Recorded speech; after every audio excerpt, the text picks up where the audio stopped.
It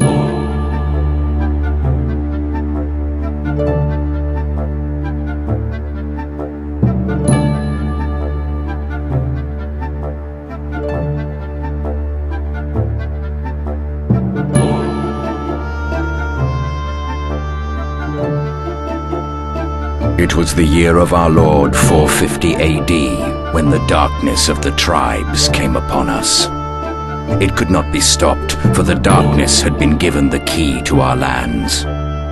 Vortigern, that proud tyrant, had invited those fierce and impious Saxon tribes to settle here, to protect our borders and share food at our tables. But we were betrayed by those we sought to make our brethren, and they overran our lands, leaving the fallows sodden and red with the blood of our people. With the coming of Lord Ben, we found new resolve that this tide could be abated. Now that he too has been crushed by its relentless surge, only a few good knights remain on this fractured land. A land without a leader, without a king.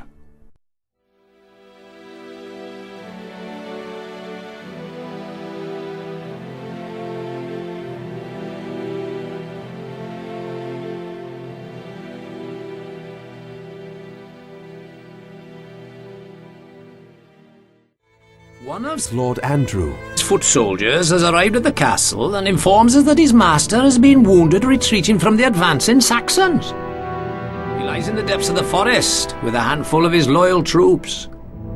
This knight is furious of nature with the sword and shield, my lord, and would be a formidable ally against the Saxon invaders. Seek him out and bring him back to the security of the castle, but be wary. Those trees contain more than just acorns.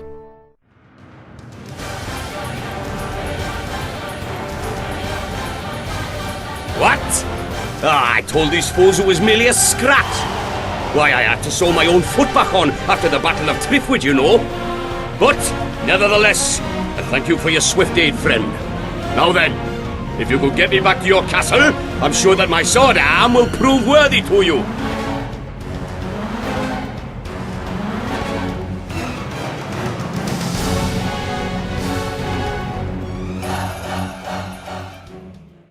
With the aid of fine wine and even finer wenches, King's Lord Andrew soon returns to full strength and pledges his sword.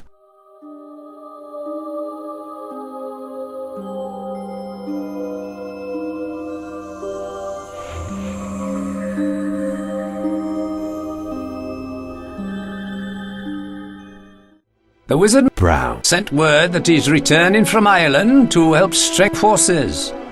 Unfortunately, our spies report that the Saxons are growing in number and have recruited a local tribe of Pictish boat warriors to assault the castle. We must hold out until Brown. he arrives.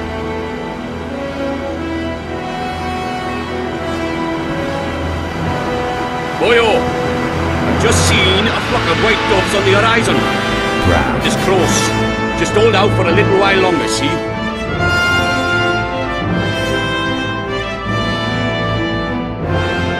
Good news, sire. Brown. Has arrived safely at our castle and wishes an audience with you.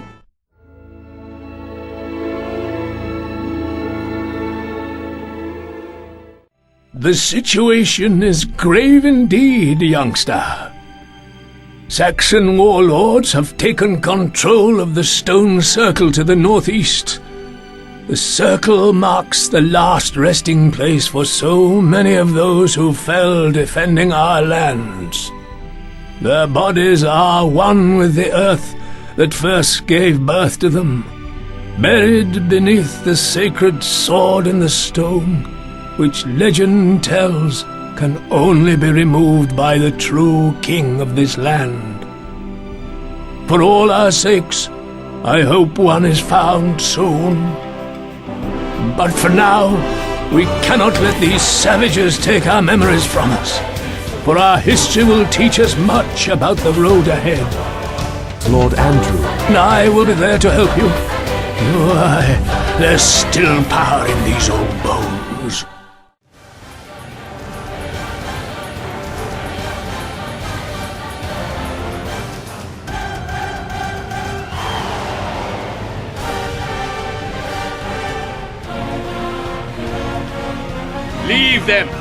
They won't be back in a hurry. Besides, my blade is broken and I cannot fight on.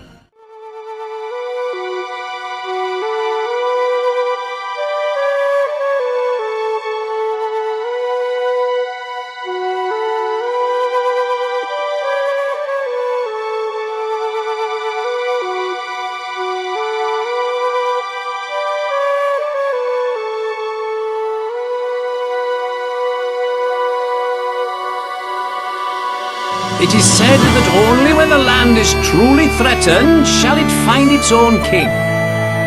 Brown. Believes this David. to be the long-lost son of an indiscretion between Lord Ben.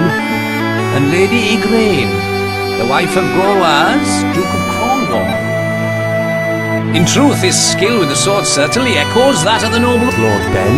and with Lord Andrew. teaching him the ways of a knight and the strategies of battle, he will make a fine leader. But to business, David. has decided to erect a castle near the River Cam, on the edge of the Vale of Avalon. This place is to be called Camelot, and will be a beacon to all brave men still standing to join our cause.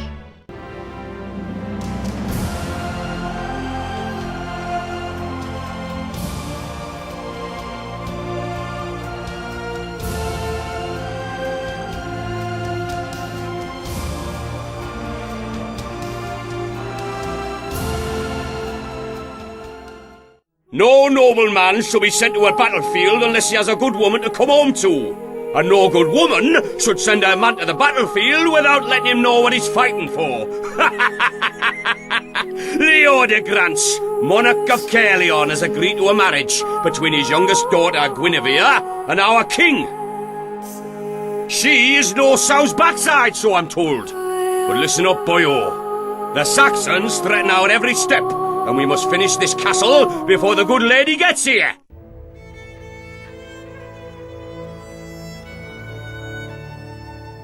Camelot still stands, and Arthur's new queen is safely within. The king has some notion of building a table to mark the occasion and to provide a meeting place for the knights he hopes to attract to our cause. A round table. I mean, whoever heard of a round table? How will we know our ranks, and more importantly, where will the servant wenches put my beer barrel?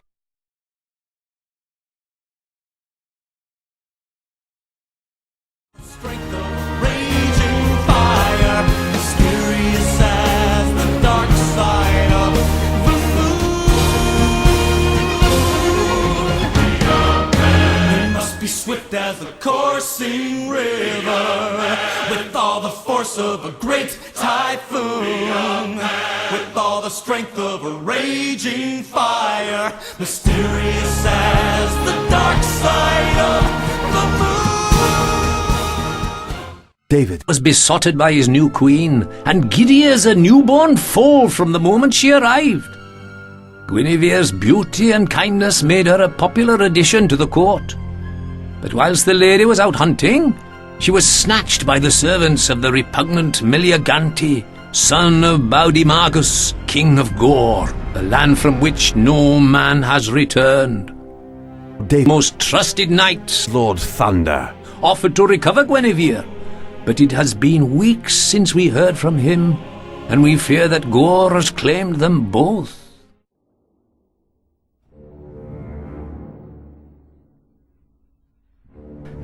I'm afraid you find me in an unfortunate state. I have been engaged in a most bloody duel with Meliagant to secure the return of Queen Guinevere. But before I could finish him, the king begged me to spare his son's life. I relinquished, and he granted both the queen and I safe passage out of Gore. But I sensed evil on the wind. Only wounded pride could make a son betray his father, and it burns within Meliagant. Now he is after me, like hounds after a hunt. The queen is safely hidden in a nearby cave, but I am trapped in this tower. Darkness is falling, and that is when Meliagant's forces will be at their strongest.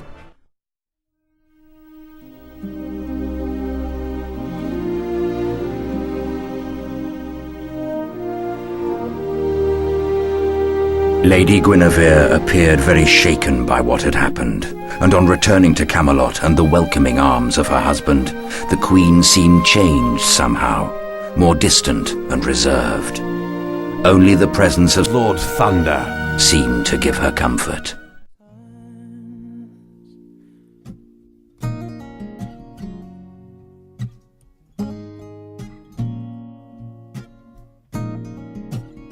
The king has sent his trusted knights out into the countryside to seek information that will help repair this broken land. However, this afternoon a woman named Lynette arrived at Camelot and petitioned the king to aid her sister, Lady Lyonors, who is being besieged in Castle Perilous by the Red Knight. With all of the Round Table far from Camelot, David. had no one to send. The situation looked hopeless until a kitchen boy named Thomas. offered his services. Lynette was not best pleased accepting the help of a man who smelt of cabbage, handsome though he was. But there was no other, so she reluctantly agreed.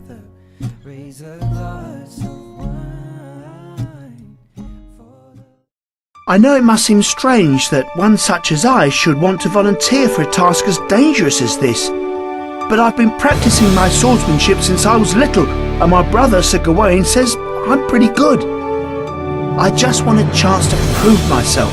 Then maybe the king will let me join the Round Table, and I'll be out of those stinking kitchens for good.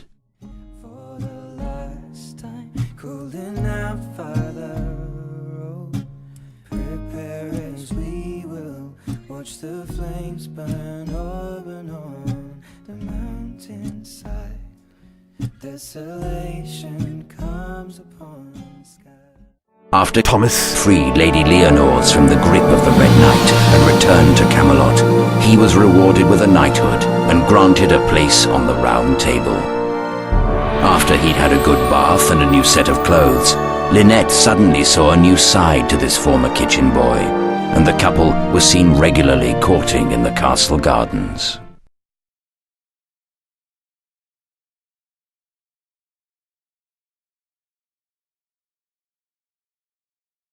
Renegades, rebels, and rogues. Renegades, rebels, and rogues. Eyes of fire, hearts of gold.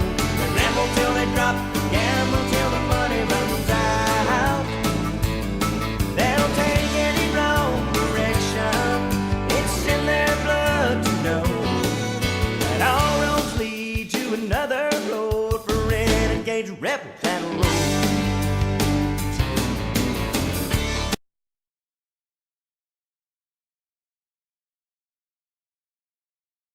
Sometimes those closest to you are not to be trusted. I thought our king remiss when he invited Mordred, son of his half-sister, the witch Morgan Le Fay, to join his knights. I warned him that Morgan had a terrible lust for power, and she would use her son to gain it. But David preferred to keep the boy close. A few nights ago, Morgan and Mordred were found in the dungeons, enacting a terrible dark ritual designed to wreak havoc upon Camelot. Morgan hissed like a cat when the guards caught and expelled them both. I stopped the ritual, but I cannot tell what dangers she may have already unleashed.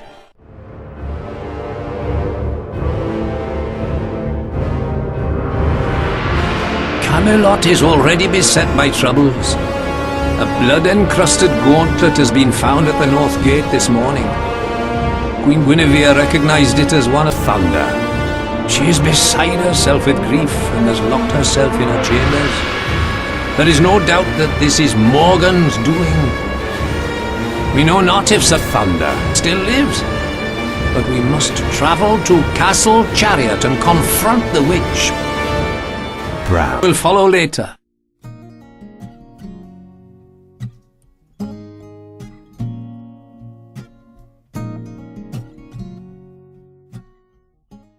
We have successfully held off Morgan Le Fay's forces. Now it's time to take the castle. Brown. Has journeyed from Camelot to join us and has important news for you.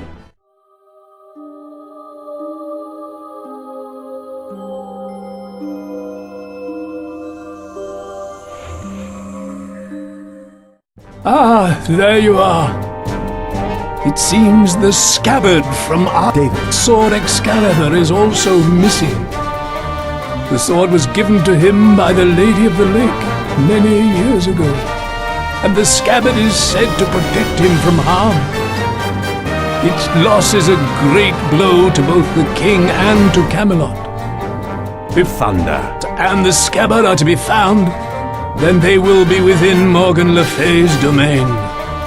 We must press on and break down the walls.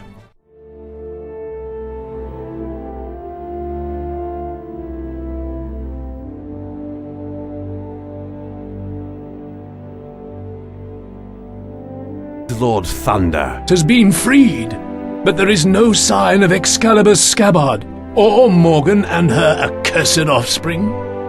If I know anything about that witch, then this won't be the last time we taste her sinister, meddling ways. With Thunder. Back at Camelot, the Round Table was complete again, and there were joyous celebrations throughout the castle. The Queen's spirits in particular were lifted, and she left the solace of her bedchamber where she had shut herself during Thunder. capture, and joined in the festivities. But happiness is seldom a lengthy visitor, and across the lands, old enemies left unvanquished regarded Camelot with hungry eyes.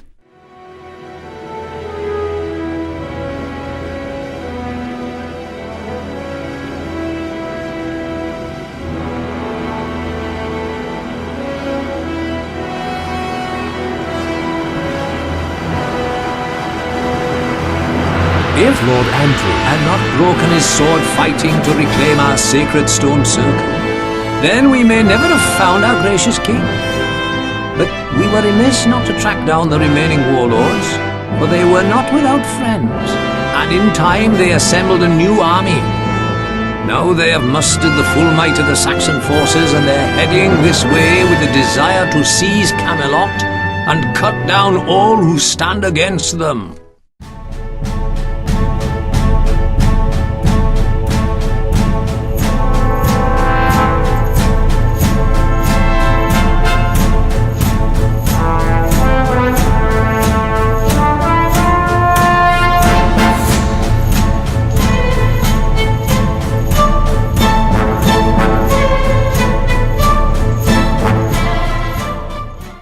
Despite the removal of the Saxon threat, at least for now, Lord David. refused to let his knights be resigned to a life growing fat in the banqueting hall of Camelot. He assembled the members of the Round Table together and announced there would be a new quest. A quest for the ultimate prize. A quest for the Holy Grail. The search for the Holy Grail, the cup from which Jesus drank at the Last Supper, and the very same vessel used by Joseph of Arimathea to catch the Saviour's blood as he hung on the cross, is not a task to be undertaken lightly. It is the search for the divine. So when Lord Thomas, Lord Matthias, and Lord Emmanuel stepped forward to accept David's new undertaking, unbeknownst to them, this quest to end all quests would consume their very lives.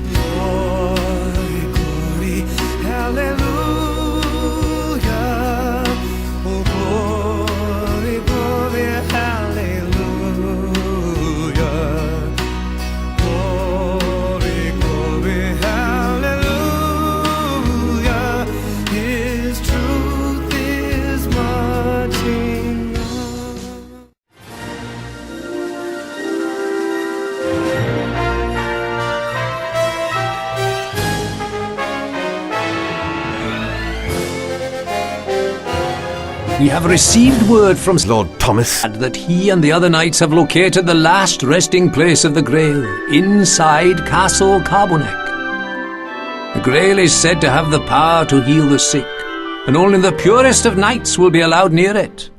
History has never truly revealed exactly what those three knights saw in Castle Carbonek. But from that moment forth, they dedicated themselves to the protection and preservation of the Holy Grail, and became known forevermore as the Grail Knights. They never returned to Camelot again. has been defeated. The grave could not hold the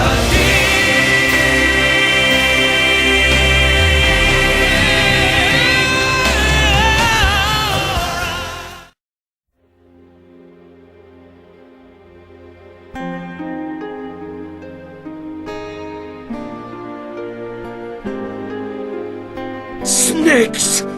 Vile snakes!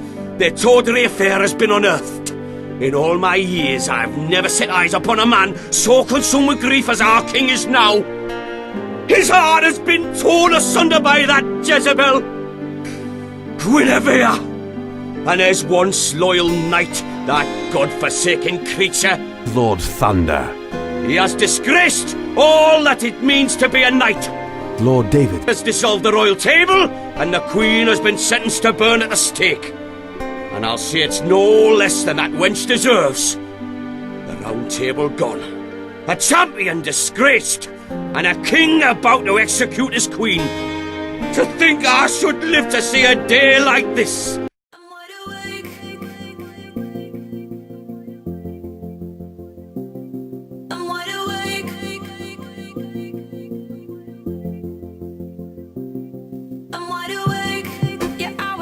I am sure that no man has looked as empty as David did when Guinevere was tied to the stake. But just as the kindling had caught, Thunder. its mighty war horse charged through the crowd and plucked the lady from the rising flames.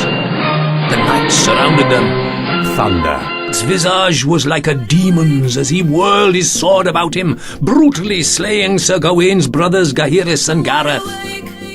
I would never have believed Thunder. God could do such a thing. Perhaps Morgan's curse has come to pass after all.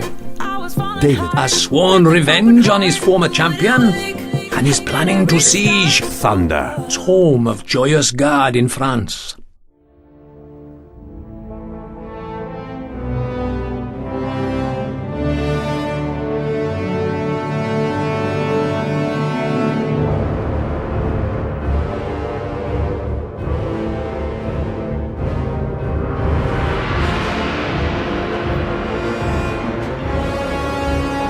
When we breached the walls of Joyous Gard, Sir Gawain challenged Lord Thunder. not to a duel for taking the life of his brothers.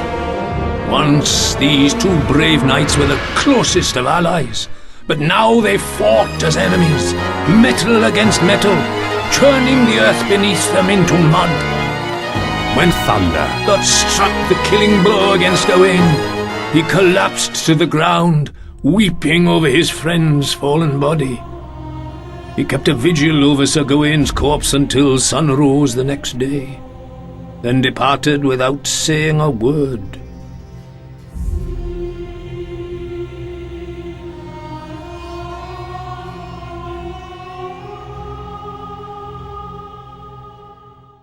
Lord David. Arthur has been sorely missed. With most of his troops out of the country, the crown has been seized by the forces of Mordred and Morgan le Fay. Arthur's half-nephew now sits on the throne.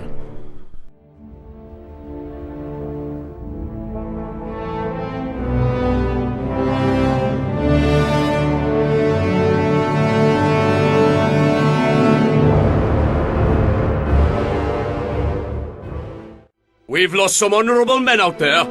Men who I fought next to, shed blood with. Men I thought of as my brothers and my friends.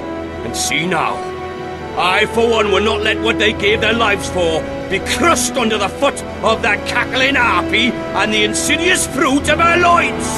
My sword is yours until God sees fit to draw the last breath from my body, and I intend to use it to cut off Mordred's limbs one by one and make him eat them. It won't be the first time I've done that to a man. Now, get going. I'll see you on Salisbury Plain.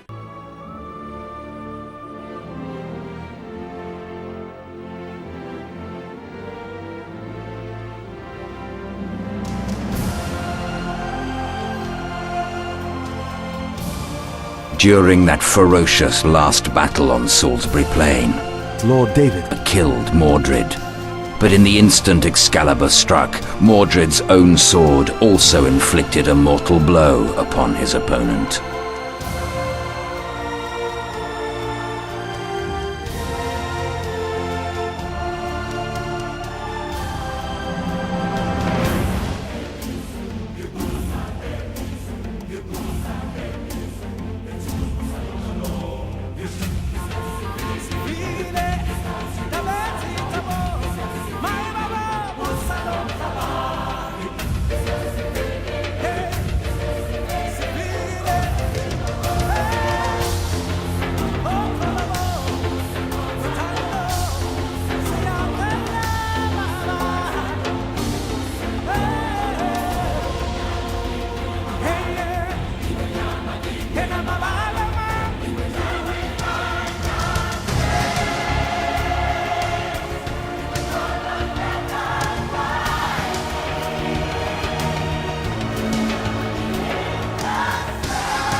And so ends the tale of King Arthur, the boy who became a king, the king who became a legend. Lay down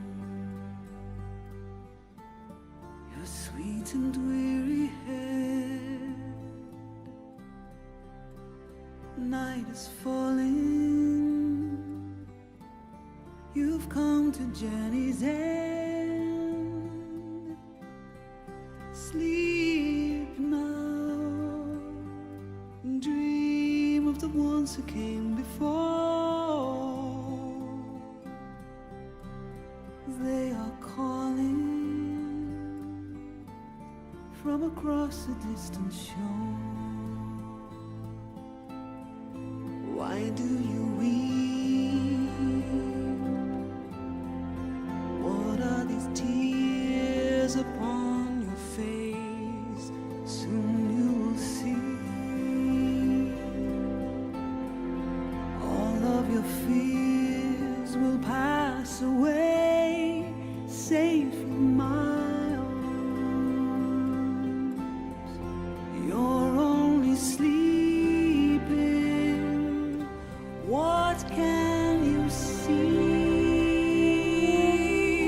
On the horizon,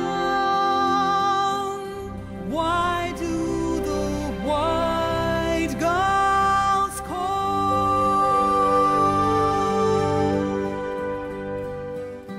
Across the sea, a pale moon rises. The ships have come to carry you home. Dawn will turn to silver glass, a light on the water. All souls pass, hope fades into the world of night. Through shadows falling out of memory and time. Don't say we have come now to the end. White shores are calling. You and I